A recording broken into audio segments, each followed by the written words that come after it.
In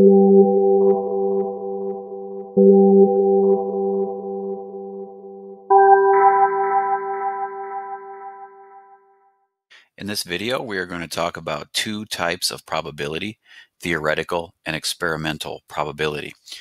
Now, in the last lesson, we learned about finding the probability of simple events, and those simple events are all events that fall into something called the uniform probability model, and those are models in which each outcome has an equal probability of occurring. So we're talking about models like drawing marbles from a bag. Every outcome, every marble has an equal probability of occurring. Flipping coins, you're just as likely to get heads as you are to get tails if it's a fair coin. That would be a uniform probability model. Drawing a card out of a deck of cards without looking, every outcome has an equal probability of occurring. Or spinning a spinner that's divided into equal parts, every outcome has an equal probability of occurring. So those are the types of models that we're talking about in this lesson. So theoretical probability is probability that should occur. It's probability that we calculate.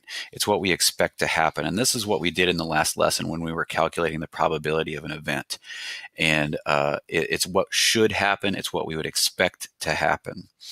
And does it always happen? No. So for example, if you were flipping a coin, if you flip a coin 10 times, will you always get heads 5 times, and will you always get tails 5 times? No, it won't happen every time, but that's what we would expect to happen.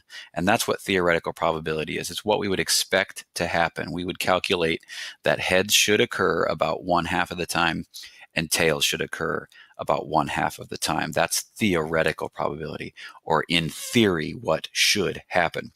Now, that's a little bit different than what we call experimental probability, and this is probability that actually occurs, probability that is observed. So it's what we see happen when we perform an experiment, what actually happens. So if we flip a coin 10 times, how many times did it actually come up heads? How many times did it actually come up tails?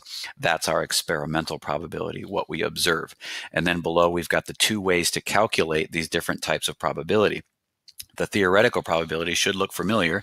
It's how we were calculating probabilities of simple events. And again, it's the number of favorable outcomes over the total possible outcomes. So it's a ratio, it's a fraction. Experimental probability, however, is calculated a little bit differently. It's still a ratio, but it's the observed favorable outcomes. How many times did what we want to happen actually happen over the total number of observations? So how many times did we get heads over how many times did we flip the coin? So slightly different takes on that ratio. So let's take a look at some examples of here of theoretical and experimental probability. So this table shows the outcomes of rolling a number cube 29 times. So on the first column, we've got all of the possible outcomes, 1, 2, 3, 4, 5, 6. And then the middle column is just the tally. So as we were rolling the dice, we just put a tally how many times each outcome occurred, and then we wrote the number in the frequency column. So a 1 occurred 4 times, a 2 occurred 6 times, and so on. So here I want to illustrate the difference between theoretical and experimental probability. So in theory, what is the theoretical probability of rolling a 6? Well, to calculate the probability of rolling a 6, or what we would expect to happen, is the number of favorable outcomes over the total possible outcomes. So when we're talking about rolling dice, there's one favorable outcome, which is rolling a 6, and there are 6 possible outcomes. So the probability of rolling a 6 is 1/6, or about 16.6 repeating percent chance. Now let's compare that to the experimental probability of rolling a 6. This is what actually happened in our experiment. So now we have to look at the table and see what we actually observed happen.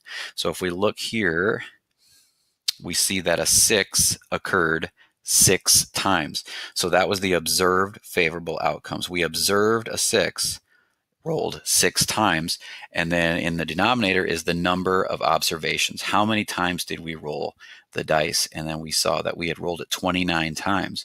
So our observed, or our experimental probability, is 6 out of 29, which is about 20 20.7%.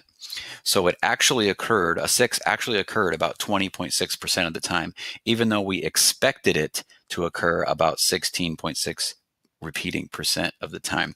So it occurred slightly more frequently than we expected it to happen.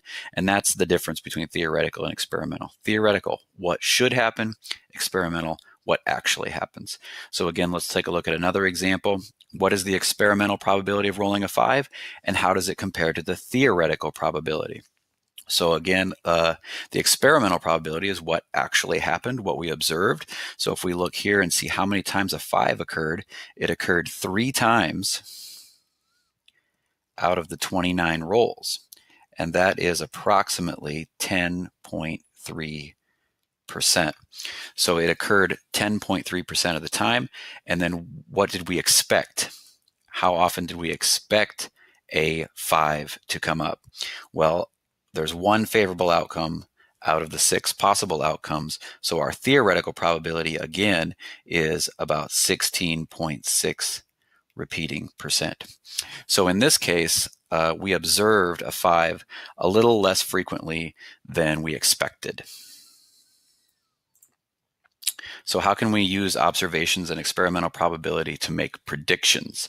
So this table shows the results of a survey that asked 200 teens what they would be doing if they were not online. Out of a similar group of 450 teens, predict how many would listen to music. So here again, this kind of plays on that concept of a sample and making predictions using a sample, but now we're going to use probability.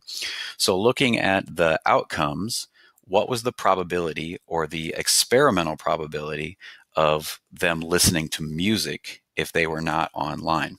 So looking at the table, we see listening to music. 52 out of 200 teens said they would be listening to music. So our experimental probability or our observed probability is 52 out of 200, which is 26 out of 100, or 13 out of 50, or 26%. We would then expect that about 26% of teens, based on our observations, would be listening to music. So we can use that fact to make a prediction. Well, how many would that be out of 450 similar teens? So I can use any one of these ratios. I can use the percent. I'm going to use the 13/50. So if 13 out of every 50 teens would be expected to be listening to music, how many would that be out of 450 similar teens? And if you solve this proportion, you get 117. So we would expect about 117 teens to be listening to music.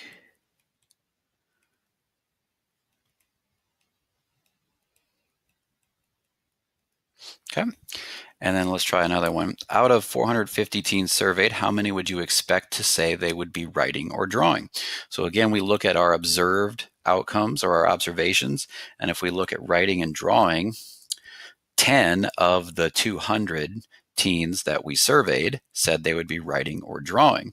So our experimental probability of teens choosing writing or drawing is 10 out of 200, which is 1/20th, or about 5%.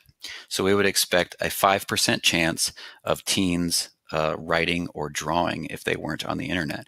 So how many would that be out of 450 teens that were similar? So 1 out of every 20 would be how many out of 450? And again, if you solve this proportion, you get 22.5. So since we can't have a half of a teen, that would be weird, we would expect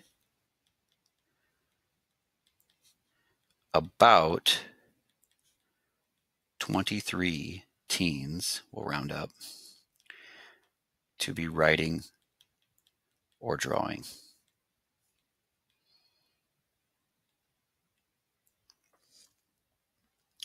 So in summary, we've got two different types of probability. Theoretical probability. This is probability that is calculated. We don't actually have to perform an experiment to do this. We just take the number of favorable outcomes and compare it to the total possible outcomes. It's what we would expect to happen in theory. And then there's experimental probability. This is probability that you have to actually observe. Is you have to do an experiment to find it, and it's what actually happens when you do an experiment. It's what you observe actually happens.